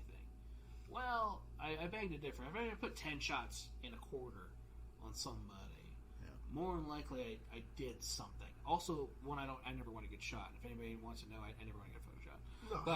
No. I don't plan on it. I hope never to have it happen. But 22 is the last thing I want entering my body. Oh my God, that thing will hit a bone and start ricocheting, or it'll play ping ball inside you. Exactly. There's always a place for Jello, or always room for Jello, but I just don't like the mold inside me. Yeah. So I have a buddy that was hit by 22 while he just got off the bus, and someone decided to pop off from 22 while driving down Tropicana, and it barely missed his kidney. See? Wow. Yeah, it literally entered, veered, and exited out the back. So he was kind of lucky on that part, but it missed his kidney. by that much. He was very lucky. Yeah. Right. 22 is the most confirmed kill cartridge. Yep. Also, if anybody was curious, not just by mobsters, but at the same time, 22 is a confirmed one of the largest kill cartridges. But it's what you have. It's the tool for your toolbox. If you can only handle that, handle that. That's But right. get efficient at it. Get training. Practice with it. Make sure you know how to use it, because it's only as good as you are. It's not going to shoot by itself. Yeah, you are hitting on everything as you need to be, because that's really what it boils down to. Is what are you going to pick up and feel good about every day? What are you going to actually put on your person every day? Right. And how much time have you gone and practiced with that on your own, with instructors? Maybe practice through competitions, which is a fantastic way to train for stress. This is what you need to do. If you want to be in this if you want to be part of this lifestyle of protecting yourself and your domain, then you've got a lot of obligations and responsibilities that you need to stand up to. That's very true. Very true.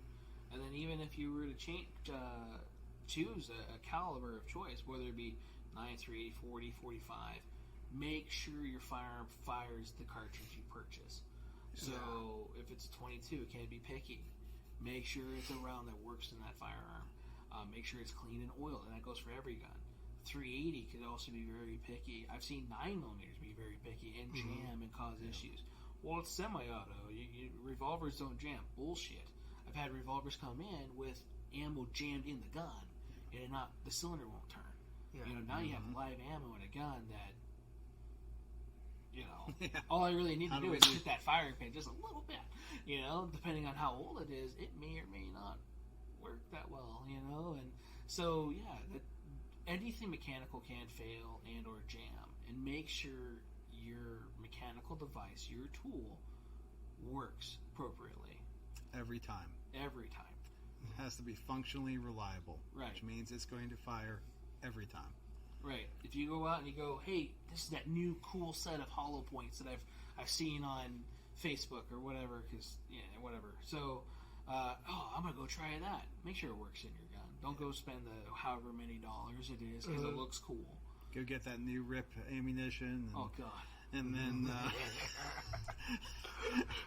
That's kind of what I was referencing. have a failure to load, failure to eject, the double feed. It's like, what the hell? Right? Is it? Did you guys test this before you put it on the market? No. It's like, No. come on.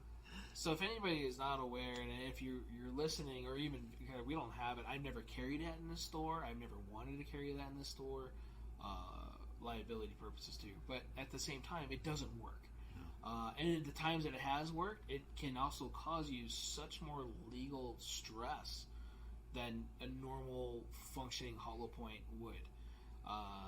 RIP standard for Radical Invasive Projectile, which was brass-ish or copper-ish jacketed little fragments around a lead or so core that when it enters a soft medium, it decides to send these little razor blades throughout it. And then the center core has the potential to over-penetrate and actually continue moving. Which, if you're using that for self-defense, you just set yourself up for failure and or more liability than you don't need. Mm-hmm.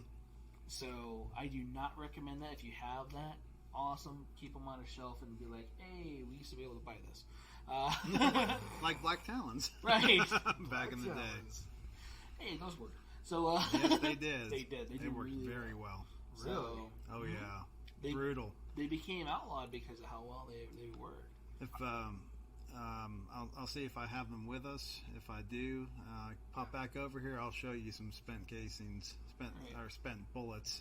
Oh, from okay, those. yeah. They are. Because I've seen them, but I've never Oh, my seen God. the effects of them. So. Oh, okay. Yeah, the first time I ever even saw one, I was at a local gun shop in Florida, and doing like we do, sitting around BSing with my buddy, and he's going through the mail, and he opens up this little package from was it Winchester? Yeah, Winchester made those. And he's like, pulls out a entire cartridge, and he's like, okay, well, that's pretty cool. Looks at that, and he reaches in and pulls out a Band-Aid. He's like, what the shit is this for? And then he reaches in and pulls out the spent cartridge, the fully expanded cartridge, sliced his finger immediately. Oh, and wow. he's like, oh, that's what it was in here for. But they were sending out samples, trying to get people to put them on the shelves. And I remember my father and we went down and ballistically tested those, and oh my God, I mean, it didn't go through and through, and whatever it did enter, it just shredded. Right. And I think that's one of the reasons why it was outlawed. It was, if it didn't kill you, the surgeon would trying to remove it. Right. But it was really effective. It was incredibly effective. I thought I heard it was hokey. So No. oh, that. No, and then I think they caught so much slack about that. They took that off. They took that off the market. Then they came out with the XST, Yeah. which instead of being a black coated bullet, it was I think it was copper coated. HST. Yeah. The Federal made. No, made it those. it was an EST, I believe. EST. I don't even remember what it officially stood for. I just remembered that everybody said it stood for exact same thing. Oh, That's funny. As the other, That's different packaging. Yeah. But when it comes to defensive rounds, just get some good hollow points. Right. Try things out. See what works in your firearms, because that Federal may not work, but that Hornady might, or whatever. Right. Mm-hmm. And we're not. We don't teach going for plus B and plus B plus and Magnum loads anymore. We're all about the lighter loads so that we don't overpenetrate. So we do not take the life of an innocent. Right. And I like ARX cartridges for self-defense. It's a lightweight. Being in 9 mil, it's 95 grains, and 95 grams. That's weird. I think that'll be heavier. What are you measuring over there? What's going on there? Right. Get excited. We talked about drugs earlier. So, but at 95 grains, there's no recoil. Yeah. So all your follow-up shots are really nice, crisp, on point. But make sure your firearm can also cycle it. Yes. So some newer firearms that aren't broken in, or sticker firearms, or also the way you grip your firearm could also alter the way that it functions. We talked about this in a couple podcasts ago. I think Dalton was on it. Mm-hmm. We talked about make sure you check what your local law enforcement uses. Because if your local law enforcement uses a certain brand, get something the same or similar. And then that way, too, it might help you in the defense case. Because they already have the ballistics for it. They already know what's going on with that round. To where they don't have to go out and it take that much longer in a defense case. And hang on to the box and keep a few rounds in there. Because if you and mark them. If you're somebody that carries a gun and multiple magazines, label this is Mag 1, Mag 2, etc. Because if you are involved in a shooting and there is some questions about the ammunition, you don't want it to be on you. You want it to fall back on the manufacturer. Right. There was an issue with this. Okay, well, here's the box it came from, and let's take this to blank. Right. They're the ones that manufactured this. I didn't reload this. No. And don't ever reload your own defensive rounds. What? The ones with the Allen heads look great. Don't ever do that. God forbid you have to use that. You're going to be in a world of trouble, especially if you loaded it extra hot. Yeah, I've seen those, and it looks like an Allen key, pretty much. You know what I'm talking about? I do. A little 6-headed. It does not look like it's going to swell at all. There's no cuts or breakaway area for it to swell in a softer medium. So it looks like it's going to be a whistling ball round, pretty much, to where you have potential of over penetration. And you never want to over penetrate. There's a what was that bullet? They came out a couple years ago, but it tumbles instead of swelling. I don't remember the manufacturer, but they're expensive. They're supposed to be really good, but at the same time, when they test the ballistic gel, they're doing it in like this huge ass rectangle, to where okay, that went past the normal everybody. So So, is it the Liberty Civil Defense? No, Liberty. No. Liberty's fast though. That's those are hyper speed.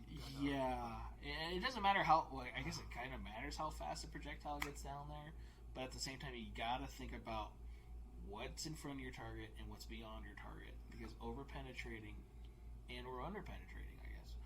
But depending on how you want to look at it, it can get you in a lot of trouble. Oh yeah. And you definitely want to take care of yourself with that. Had a question, aren't those Winchester Rangers? And I don't know what Winchester Rangers are as far as rounds are. They made a Winchester Ranger that looked a lot like Black Talon after, but I don't. And then there's the current Rangers, which look pretty much like... Totally different. Yeah, like your standard, not even gold dot. I'll say closer to the SIG V Crown. Ish. I don't know. I honestly don't know. Yeah. They have probably repackaged, that cartridge as often as they could, in many different ways as they could. Yeah. But I don't know. I know I still have some Black Talons stashed away somewhere that someday I'll go see if they still work at the range, maybe. But right. Until then, I'll stick with what I currently use. And, right. Yes. Hopefully it'll stay in my firearm until I dump that to reload it with some fresh stuff. Right. Right. Yes, definitely try it out, but don't use it as range ammo. No. And then, you want to make sure it functions and stuff. And we want to ever use it. If it starts looking like it's oxidizing or discoloring in any way, either the casing or the projectile itself, definitely switch those out. Yes. Your life is not worth, or it's worth more than the 30 cents or whatever it is for your cartridge. Oh shit! Oh, this is before COVID. It's worth more than the $5 for a projectile. $5 per round. Right. So, and then yeah. So I like that. Your thing's uncovered, so you know. Or did you do this so you didn't get poked? Yeah, pretty much. Okay. Yeah. So sorry, I'm touching Jonas's large knife. Oh, you're good. Yeah. You said that was your cheapest knife, and that's why you carry it? Yeah. Okay. Well, it's a really good knife. Is it a really good knife? For what I got it for. Yeah. Opening boxes? And everything else. Right. Yeah. I've tested it on cake before, too. You tested on cake? Yeah. That's a good thing to test on. Cuts it very well. Right. As us fat guys, we need cake. So, cake and pie. You gotta keep the tactical girth going. Yeah, that's right. That's right. You never know when you need that extra layer of protection. You know? With that being said, I definitely appreciate you coming back out here and being with us again. Thank you so much for having me again. Oh, yeah, of course, man. It was awesome. I was, again, a little worried tonight. Unfortunately, you hit a little traffic. At least nobody hit you on the way here in traffic. No, I didn't get hit. Right. I just definitely encountered a bunch of traffic. So I'm sorry if the pucker factor was a little high, but I was definitely on the way. It was a little bit, because Tim texted me, like, hey, you still good for Greg? And I'm like, hell yeah, I'm good for Greg. He's like, all right, cool, because he seemed like he's coming. I'm like, all right. And then I texted him right before you got here. Oh, no. And you're like, Greg said he was coming, right? Because it was 40-ish, you know? Yeah. And I'm like, I started, this is why it's a little closer besides me having to be plugged in. But I was planning on just you and me and then us being kind of closer. Yeah. And because of the computer stuff and everything else. So I was already trying to get all around that. And then I saw the Jeep. Yep. Okay, that's him. We're good. And then I started spacing everything back out again, you know, so we could at least be a little bit more comfortable. Well, luckily I was still early enough for the show, but definitely not as early as I try to be at places. You never know here. You never know. Getting to school, it should take me 15 minutes. I leave 40 minutes plus sometimes to get there, and I usually get there barely on time. That makes sense. You know, so it's flip hit of or a miss. coin about traffic and accidents and whatever ridiculousness is slowing down traffic. Right. Oh yeah. But thank you for having me again. Oh, yeah, I've enjoyed it, and I'll be around until October 20th if you need anything along the way. I'm sorry. Were you having more classes? And Yep. Classes October 7th through the 20th, and doing everything from pistol to personal protection in and outside the home and range safety officer, chief range safety officer, CCW instructor, and if anybody wants other things, rifle, shotgun, etc., we can do it. We can set it up. Nice. That is Nice. cool. So any of you guys have gotten a gun within the last couple of years or period, and either you've had training or not had training, definitely look into training. Absolutely. We got a resource here now in town for a limited time. We still have a lot of resources here in town. Use them. They're a great source to get you more familiar with your tools and to protect you guys, man. It's really important, and especially the way that everything's going. And it's not going to be one of those dark, gloomy things where we're going to end, but the world sucks. It's not getting any better, and protect yourself, protect, your loved ones, and take care of it. Get training. Why not defend yourself? Why not? Right. Why not? Why not? Right. That's awesome.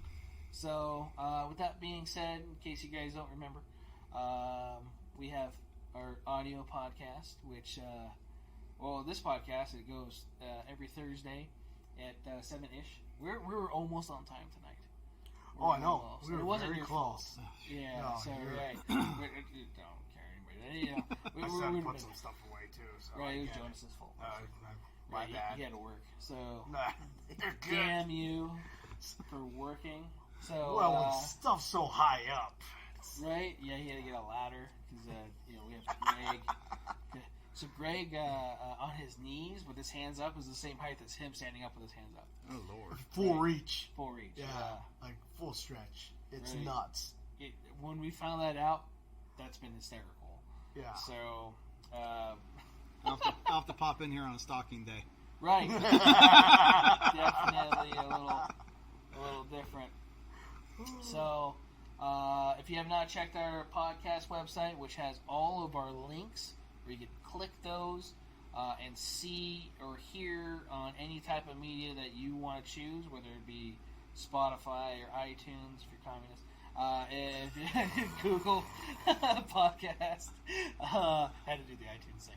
So I hear they added a new feature. Did you they? can use as a webcam now. Really, Yeah, on the on iPod. Well, Really? iPhone.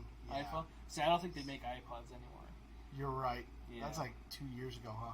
Was the last one? Something like that. I don't remember. 2? Was That it? Really recent? more That than recently? I think so. Yeah, I don't know. Uh, I don't know.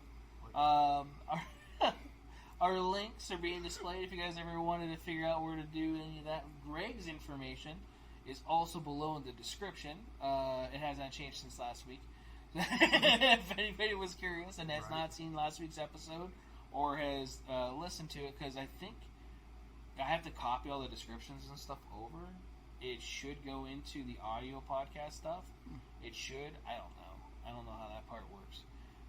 It just says it does. So We'll trust in the process. Right. It's one of those blind faith things I'm having. So those are our links. If you have not been to our YouTube channel and you're watching us, that is really weird. That's a gaming channel. That's a gaming channel. That's which one? Yeah, the gaming one where we make fun of Kalen mostly because Wow. he doesn't know his left from his right. He hasn't logged in a while, right? He hasn't. He needs to. Kalen, if you're watching, you need to play video games with me again, buddy. I don't even know when you game anymore. So. I don't know anymore either. Oh wait, you don't get. Sorry, buddy. It's okay. It's okay. At least you have a really strong PC to put game on. Right? Yeah. I gamed the other day. I think it was Monday, Tuesday. But I didn't stream anything. It was just a short time. Yeah. With Dalton. I get it. Yeah. And a guy from church. But That's cool. yeah. Your church plays video games on together. Right. That's cool. So definitely that it was definitely fun. So being both the military and stuff too. And, one Army, one Marine. So It's slightly different content from what you hear in service. probably. Okay, just check. Probably. Don't want to throw that out there, but yeah. So, but it's like that too. If I play with my students, I was like, "Hey, here's my gamer tag. If you guys want to ever go on and play, I'll play with you." Yeah. Just so you know, my verbiage is going to be a little different, and my level of shit talking changes. So yes, so you guys It's know. fair. But other than that, guys, thanks for tuning in. Next week, I don't have anybody lined up, so either we got somebody lined up or I got my thing for the gun storage we talked about. Yeah, we could do that. Or, unless you want to wing it with one of our random buddies that comes in the shop regularly. Yeah, Frank. So, throwing him out there. Especially that one time he just hung out behind us. Dude, that was the best. It was. It was like random. Yeah, it was. Like, yeah, I'm just like a live audience. So, it was pretty cool. He's like our Jay and Silent Bob, but one person.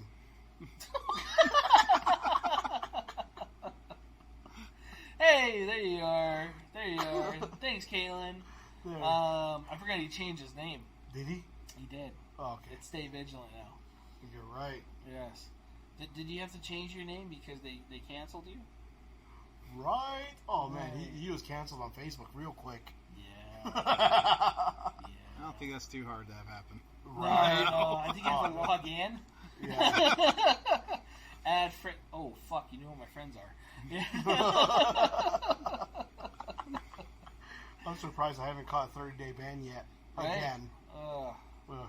No, Yeah. keep trying. You'll get there. Yeah. Right. Baby steps. Other than that, thanks again for tuning in. Again, Greg, thank you for coming out here and doing this, especially 2 weeks in a row. Thank your wife for letting me borrow you for 4 hours. Because tonight's 2 and then last, Hey, it's my pleasure, and I'm sure she's enjoying some quiet time. Well, right. There you go. Right. I'm also working on my Thoughtful math. man. Thoughtful. Yeah. Right. Or maybe not enough. Ooh. I think so. You'd let us know, Miss Why Not. Comment below. Well. Uh-oh. Right?